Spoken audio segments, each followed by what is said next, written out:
Welcome back to the Tipsy Ghosts. We're your tipsy hosts, Sarah, and Lindsay. Hey guys. Hi. Hi. I have such an exciting thing for you. I love Really? exciting things. It's a story. can't Shocker, wait. she's got a story for us. No, a story before the story. A story within a story. Yeah. Yeah. It's my prequel. Okay. I don't typically like prequels, but I have a feeling I'll like this. There have been some good prequels. These are two independent things, but I'm going to say it's my prequel. Got it. And so I used AI. I have to admit, I used AI, and I have come to the conclusion that until it kills us all, AI is the greatest thing ever invented. I disagree, For but okay. entertainment purposes. For entertainment only. Yes. Yeah. So I put a prompt in, and it says, a deaf and blind horse named Sound communicates via Morse code. Had a childhood accident. Believes someone is coming after him. This was all the prompt? Sound. Oh, there were so many prompts. Yes. So here's the story that came from that. Okay. Okay, I'm I ready. can't wait. Sound was unlike any other horse on the ranch. That's true.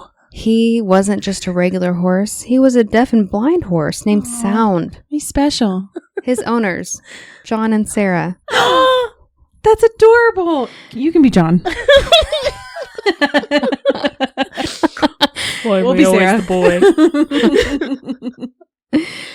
They had named him Sound because he communicated through Morse code. Oh, see? That was a clever That name. made sense. Good job, John and Sarah. At first, John and Sarah were hesitant to take in a deaf and blind horse, but they couldn't bear to see Sound suffer. They knew he had potential, and they were determined to get him the best life possible. He's such a good boy. You're so nice. Sound had a difficult start to life. He was born deaf and blind, and as a foal. Full. Foul? He was a foul foal. He had a terrible accident, which left him with a permanent limp. Oh my God. He has more issues? He has a limp? He's got a limp. I didn't know we gave him a limp. We didn't. Apparently we did. AI did. It was the Pony Express. He was constantly in fear, scared that someone might come after him, unable to defend himself. Oh, Sound. But With John and his broken Sarah leg. gave him a safe and loving home where he slowly learned to trust his surroundings. You're such good horse parents. I love this story. Despite his disabilities, Sound was a strong and determined horse. He had quick reflexes and was able to navigate his way around the ranch with ease. He had even surprised John and Sarah with his incredible ability to communicate through Morse code. That is incredible. That's Sound. How many horses do you know that communicate via Morse code? None of them. None. So who does he talk to? Just us, John and Sarah. Okay. I am John. Got it. The accident had damaged his vocal cords. Oh, he can't talk either. Like He make never could noise. He talk. can't like neigh. making it impossible for him to neigh like other horses. I am AI. AI is me. But Sound had found a way to express himself by tapping his hooves in a code that John and Sarah had taught him. Beep, beep, boop, beep. We talked about how we tap it on his back. We didn't talk about how he talks back with us. He only understood us. He didn't communicate back. AI But now is he does. giving him that option. They disabled him He's more. giving him a voice. It was truly an unbelievable sight. As Sound grew older, he became more and more anxious. Oh. Aw. He would often tap out frantic messages in Morse code. Sorry. I'm just imagining.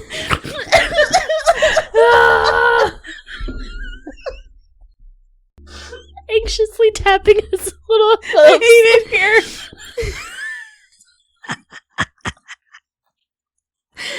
He's trying to warn them of danger. Oh no. Can't. Danger! They couldn't understand We did Why- not know Morse code. why he was so afraid. But they always made sure to console him and show him that he was safe. We tried. We really did. One day, Sound's fears became a reality when a storm hit the ranch. No Sound. He knew it was coming for a really long time. He tried to tell you. For years, there would be a storm. He's an anxious little thing. Thunder and lightning raged. and Sound felt more helpless than ever. He tapped out messages in Morse code, begging for help. You're the It's a little worst. late now, Sound. You could have been more specific. How does Sound know that a storm was coming? You can sense it. He's Through a his special hooves. boy. He's a special boy. John and Sarah knew that they needed to get him to safety, but the storm was too intense to take him inside. The storm was angry.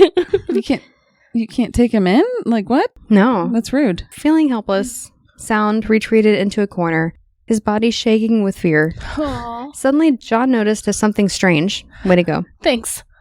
The sound of the storm seemed to pause whenever Sound tapped out a message. What is happening?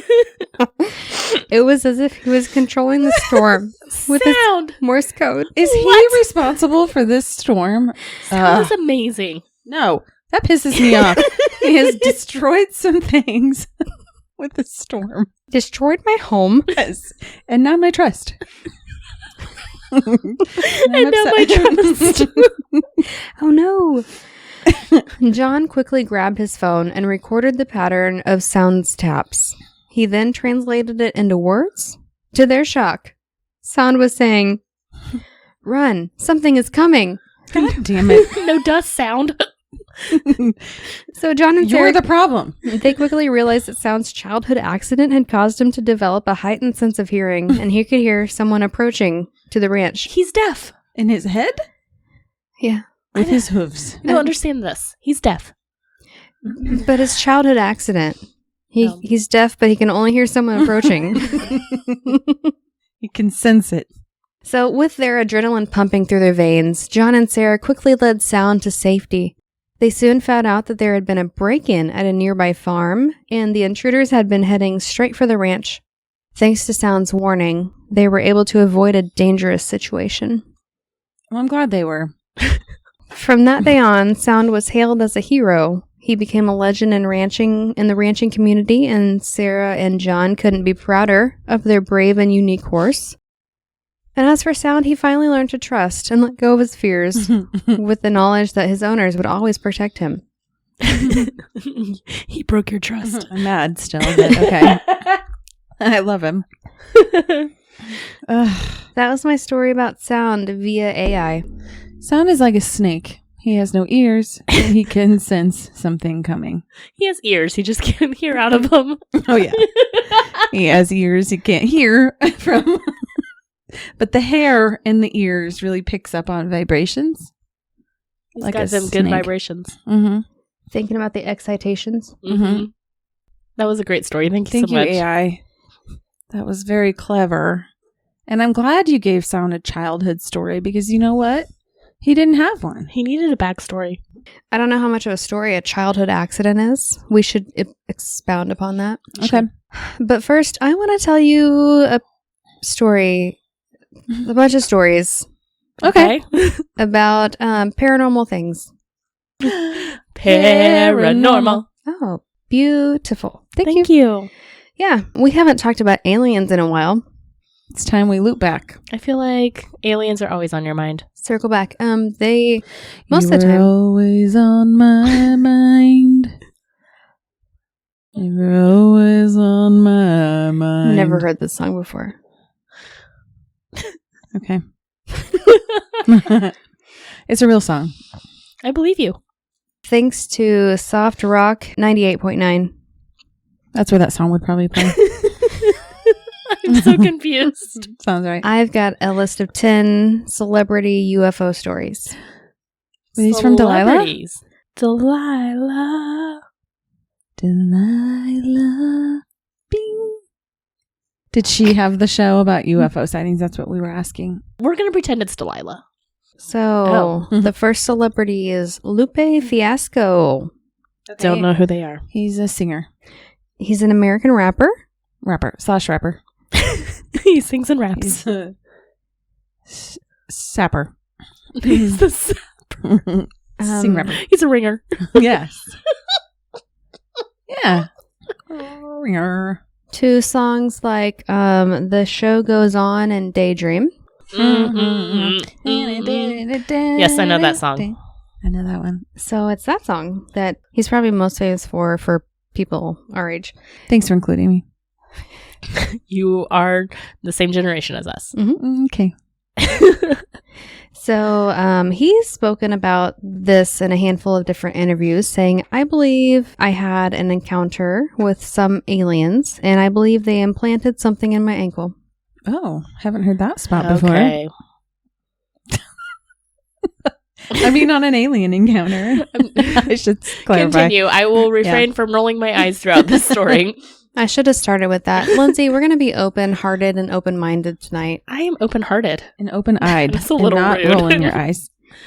He said, when I was 11, I definitely had an extra worldly experience. I got a scar on the bottom of my ankle, and I don't know where it came from. I had never had surgery there. I never remember falling there.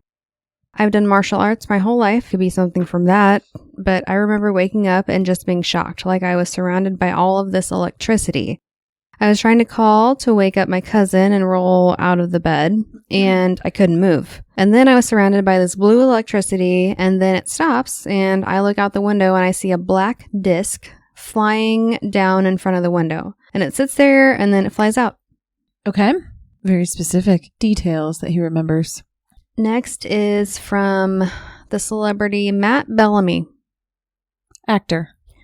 From the group Muse Oh, yeah. I know Muse. of Uprising Neutron Star Collision, also known as Love is Forever from the Twilight Eclipse movie. Mm-hmm. I only know him from Uprising. Muse has a lot of songs on the Twilight soundtrack, too. Got it? And he says, I saw this flashing light that was in the woodland, and it was really unusual at the time of night because it was like 1 a.m. I think he married Kate Hudson. Okay, proceed. Okay. He said, what it was, though, I remember just waking up at home, and to this day, I don't quite remember the journey from there home.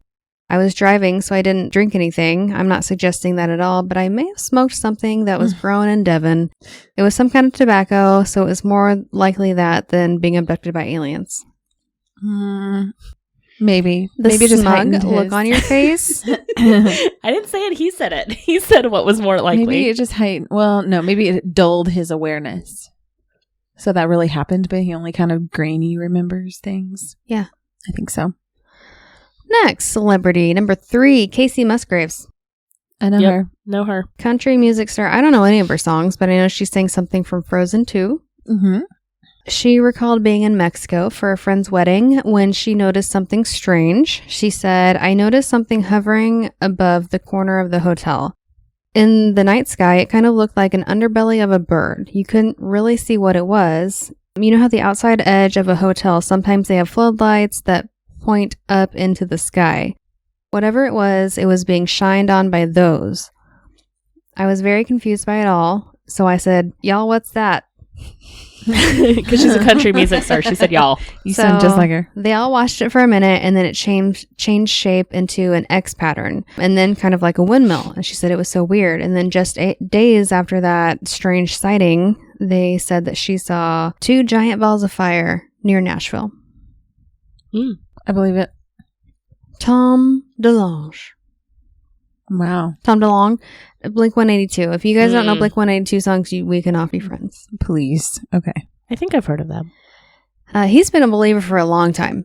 Mm-hmm. He has. His research has helped prompt the Pentagon to release UFO footage. And he had an experience during the camping trip near Area 51 where he woke up at 3 a.m. to voices and unable to move his body. He said, quote, my whole body felt like it had static electricity, and I opened my eyes, and the campfire is still going, and there's a conversation going on outside the tent. It sounded like there were about 20 people there talking, and instantly my mind goes, okay, they're at our campsite. They're not here to hurt us. They're talking about shit, but I can't make out what they're saying, but they're working on something. And then I close my eyes, and I wake up, and the fire's out, and I have about 3 hours of lost time. That's a lot of lost time. I do remember his name coming across when the Pentagon was coming out with all their stuff. Yeah, he's actually been a big part of it, and he's got, I can't think of what it's called, but he's got a group of some sort that is all about this research into the unknown, including the paranormal. So he's been working on this for a while. He's kind of a big deal. Next celebrity, David Bowie. Know him. Heard of him. Under Pressure is one of my favorite songs. I love that for you. Love it. And then also Starman, just in case you didn't know. Have you seen The Labyrinth? No.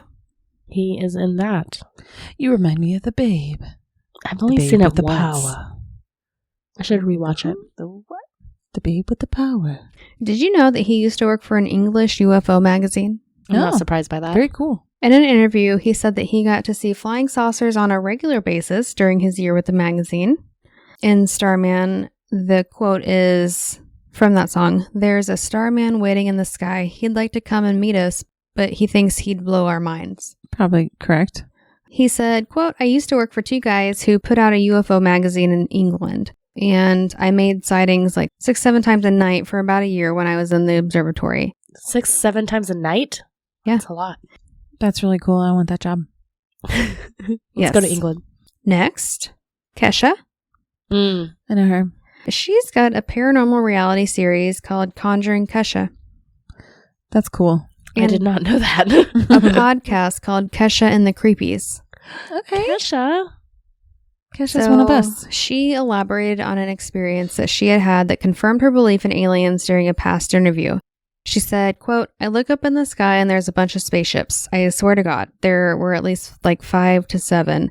I was sitting on a rock and I was like, what in the hell is that? And I was trying to figure it out, and then they went away and then they came back and I was like, those are fucking aliens. They were spaceships."